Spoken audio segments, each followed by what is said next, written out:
ne vem, neka lista, karkoli dobi, 0,4 evra na volivc za vsak glas in to znaša, recimo 1.700.000 volivcev, bi to znašalo 425.000 evrov.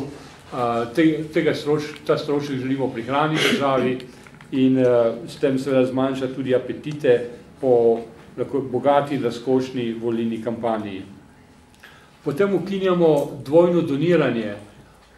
Kot veste, sedaj zakon v bistvu nehoteto povzročil, omogoča na eni strani, da nek donator v tekočem letu, ko so volitve, donira stranki na njen račun in potem še za potrebe volitev na volilni račun.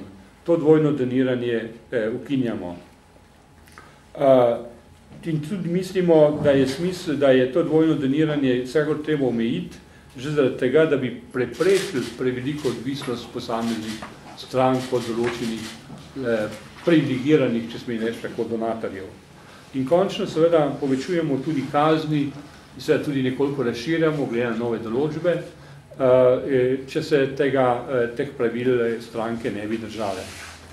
Še enkrat bi omenil, da predlagamo skrajšani postopek.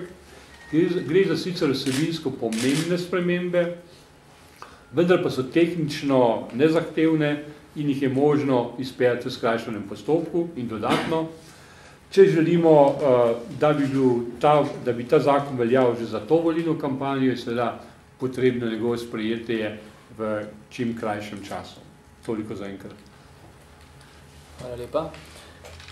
Jaz bi mogoče na tisti točki prej, da ne bi bil nesporazum, ker mislim, da je šlo za lapsus. Dan razpisa volitev, to ni 30 dni pred volitev, 30 dni začne volilna kampanja, dan razpisa volitev je zakonsko med 75 in 175 dnevi možen. Običajno v Sloveniji je praksa, da se to zgodi nekje med 90 in 100 dnevi, torej dobrimi 3 meseci pred volitvami. Za to obdobje predlagamo s to novelo, da se torej od dneva razpisal pa do tistih 30 dni oziroma ne več 30 dni, po naši noveli to 21 dni, prepove plačano oglaševanje. In to tudi sankcionira. Do zdaj na nek način je to bilo tako bolj posredno napisano, ni pa bilo nikakor sankcionirano. Če bi nek kandidat ali stranka se oglaševal na televiziji s plakati, kakorkoli že, sploh ni bila predvidena nobena sankcija. Tako da je to ena od pomembnih vidikov, kako zagotoviti tukaj nekaj več reda. Kar se tiče povračila teh stroškov kampanje, omenjeno je bilo, da predlagamo, da se to ukine.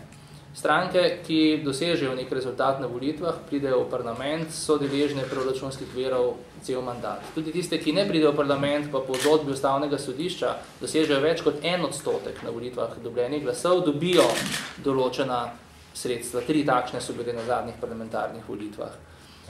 Ostale ne dobijo nič. Vse pa dobijo, te, ki padejo v ta rang, pa povračilo na osvojen glas, kot je bilo omenjeno. Pričemer obstaja neka razlika in diskriminatornost po našem prepričanju med strankami in med kandidati, listami, ki niso strankarske liste.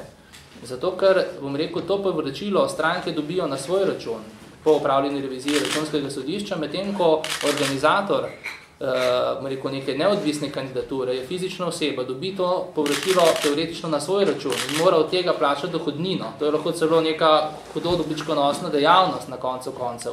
Mi predlagamo, da se to preprosto ukine.